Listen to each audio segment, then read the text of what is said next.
brother, His Excellency Jeyhun Bayramov, Foreign Minister of Republic of Azerbaijan, and his delegation.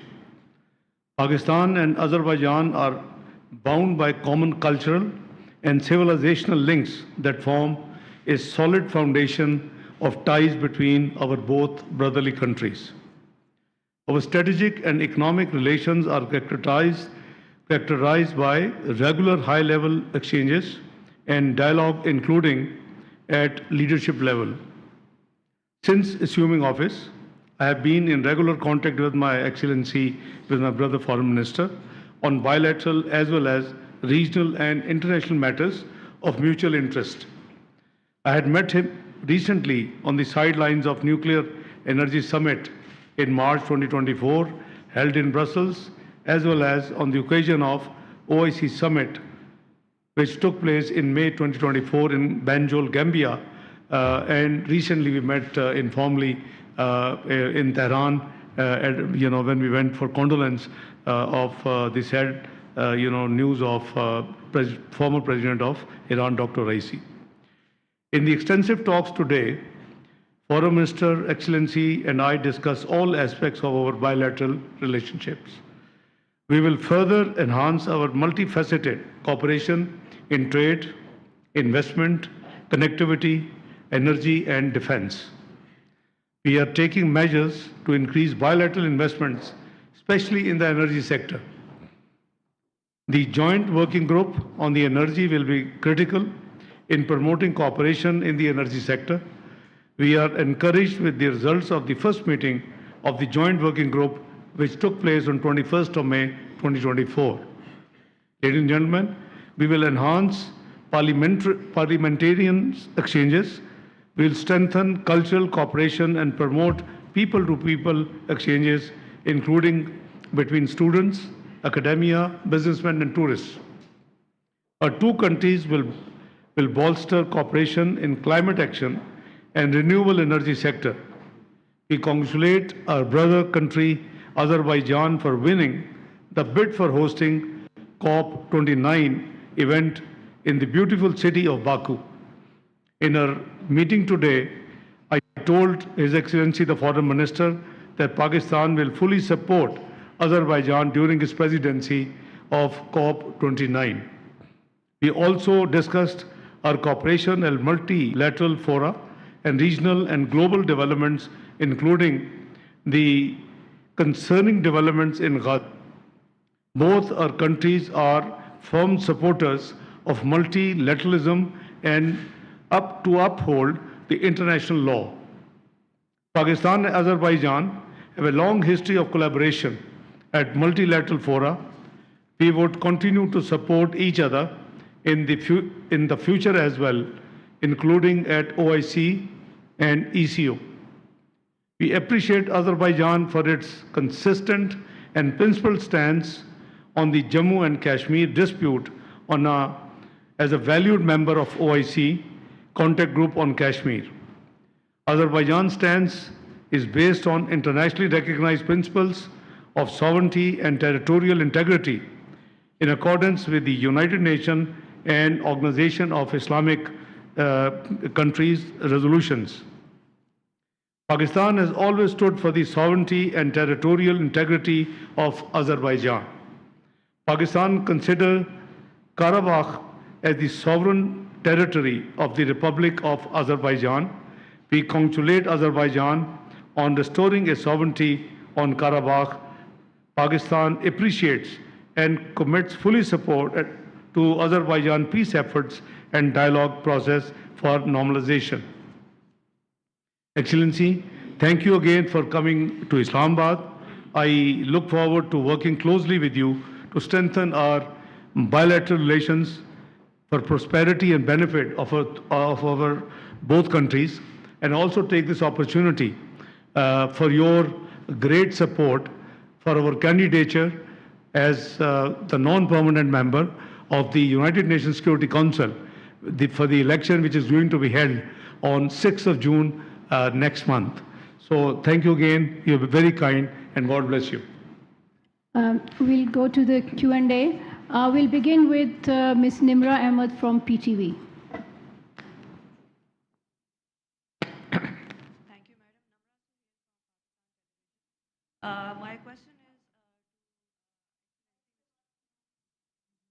Can you hear me now? आवाज़ नहीं आ रही तो देखो यार ठीक जी please go ahead Sir, my question is to you. Mr. Foreign Minister, you've made your statement about extensive statement on government-to-government contacts between the two brotherly countries. My question to you is, what about what are we doing to promote people-to-people exchanges between the two brotherly countries of Pakistan and Azerbaijan? Well, there are different levels of engagements. Parliamentarians exchanges are there. I think in June next month, the Speaker of the National Assembly would be visiting Azerbaijan. The students to students exchanges are already there. We have a number of students which study in Azerbaijan, particularly in Baku, and that includes medical students. On the tourist side, Azerbaijan had around 55,000 Pakistani visitors last year in 2023. So you see, government-to-government agenda is always different, G2G. B2B agenda is also very relevant. And we have already discussed how to enhance our trade volume, how to upgrade our economic connectivity and our economic cooperation.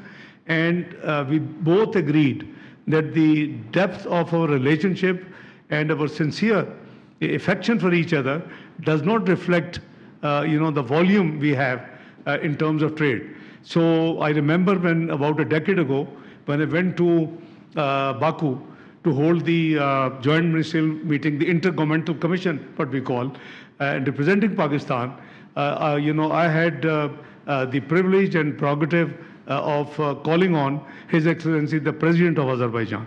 And I had requested and flagged that there is a great scope of rice exports from Pakistan to Azerbaijan. And I was thrilled when I got the news that His Excellency the President waived the duty, import duty in Azerbaijan of Pakistani rice. Now it is up to our own people, the private sector, the business community, the Rice Export Association of Pakistan, to take initiative, avail this great economic benefit. So you see, there is a long agenda we have. We are going to work together, and I have requested my brother, although I am in foreign affairs, but we both have to handhold the business community and increase the volume of business. So we are on it, both of us. Abdullah Moment, Dawn News. My question is from Foreign Minister Azerbaijan. Excellency, developing countries have great hopes from COP29, which will be held in Baku, Azerbaijan.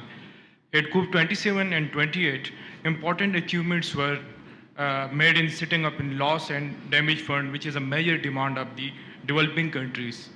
So what can developing countries expect from COP29? Thank you.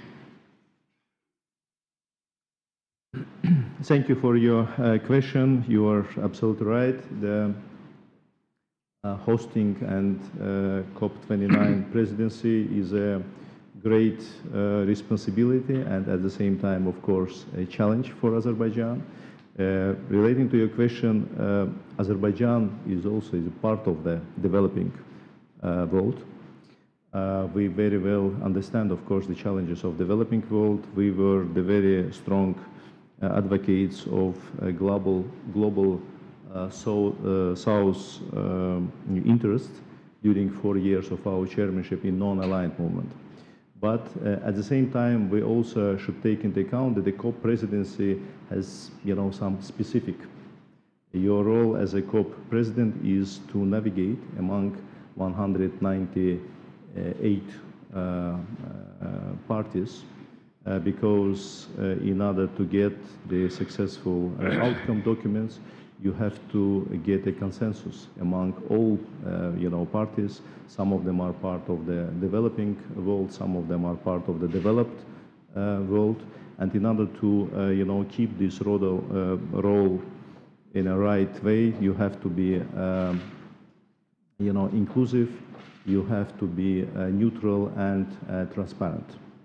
At the same time, we believe that the Azerbaijani co-presidency, this is a great, let's say, news and opportunities for the developing countries, because, as I said, we very well understand the challenges of developing countries, and of course all of them has their own challenges. We are very well aware about the challenges of Pakistan. I mean, from a climate change point of view, we remember the recent devastating flood in Pakistan, and from this perspective, of course, Azerbaijan will do its best. So there is the outcome documents provide, let's say, necessary resources. I mean, both financial resources in order to tackle these challenges for the developing countries, including Pakistan, in order to help to,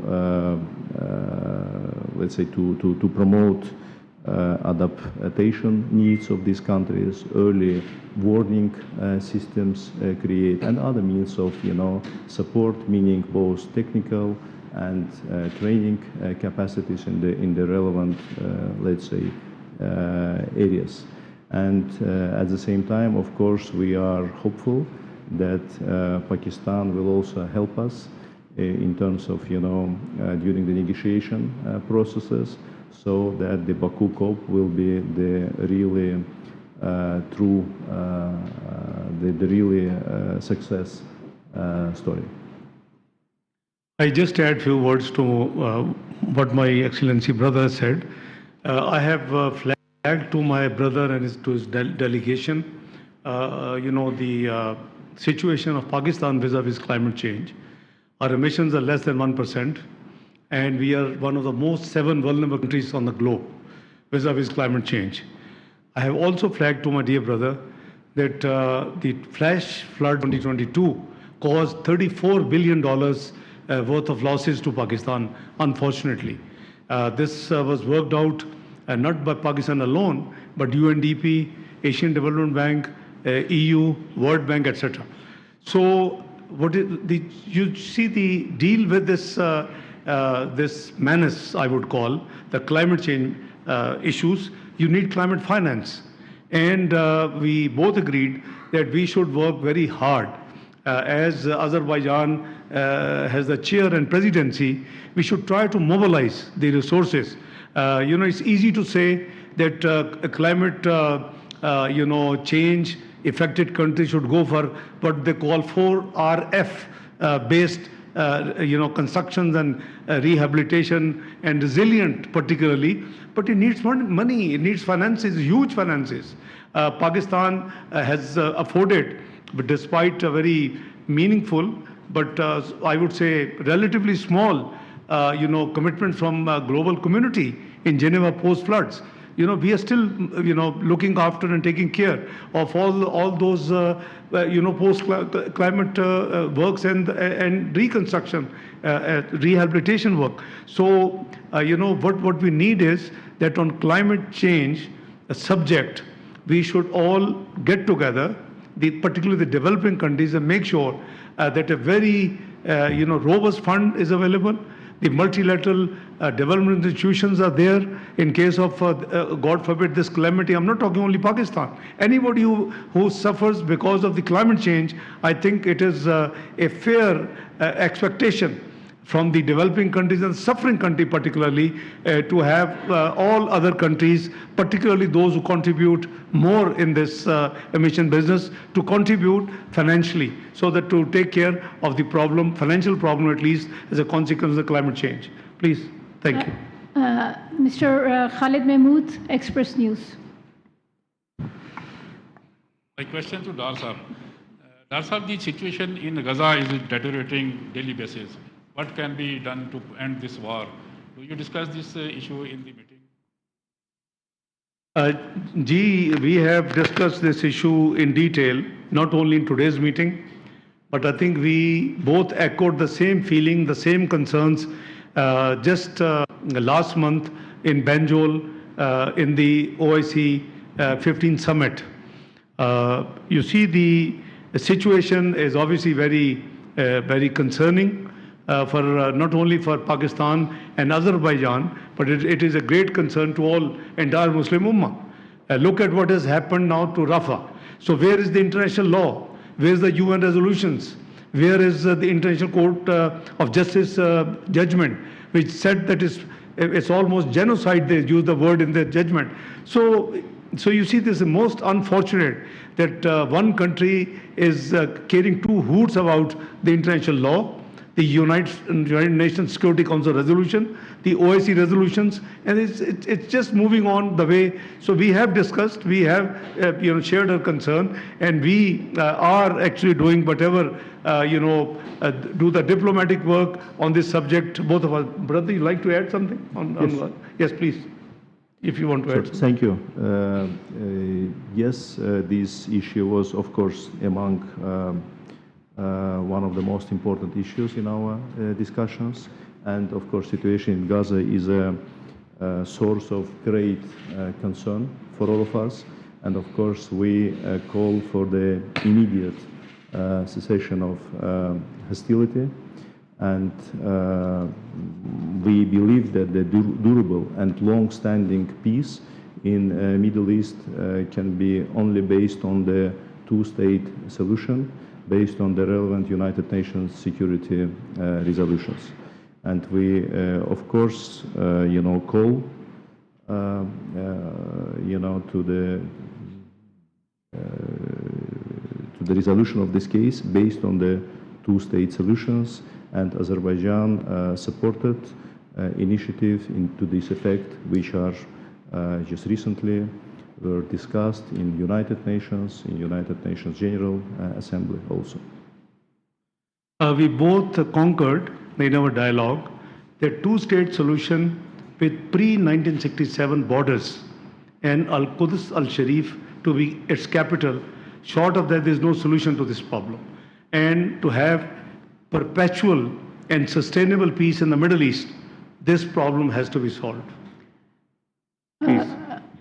Yes, Ali Hussain with Business Recorder. Thank you. This is Ali Hussain from Business Recorder. My question is...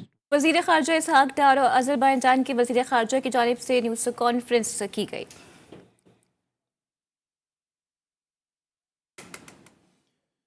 यहाँ पर आपको आम खबर से update करेंगे। आपको बताएंगे supreme court ने नैब तरमीम कलअदम करार देने के खिलाफ हुकूमती अपीलों पर इज्तिमात लाइव ना दिखाने का फैसला सुना दिया। जस्टिस आतर मिनुल्लाह की मुखालफत में बाकी चार्जेस ने समात लाइव ना दिखाने का फैसला सुनाया है और सुप्रीम कोर्ट ने लाइव स्ट्रीमिंग करने की दरख्वास्त मुस्तरद कर दी है। एक बार फिर से आपको इस अहम खबर के हवाले से अपडेट करें। आपको बताते चलें कि सुप्रीम कोर्ट में नैब तरमीम कलअदम करार देने के खिलाफ हुकूमती अपीलों पर इज्तिमात लाइव ना दिखाने का फैसला सुना दिया है और जस्टिस आतर मिनुल्लाह की मुखालफत में बाकी चार जजेस ने समात लाइव ना दिखाने का फैसला सुनाया।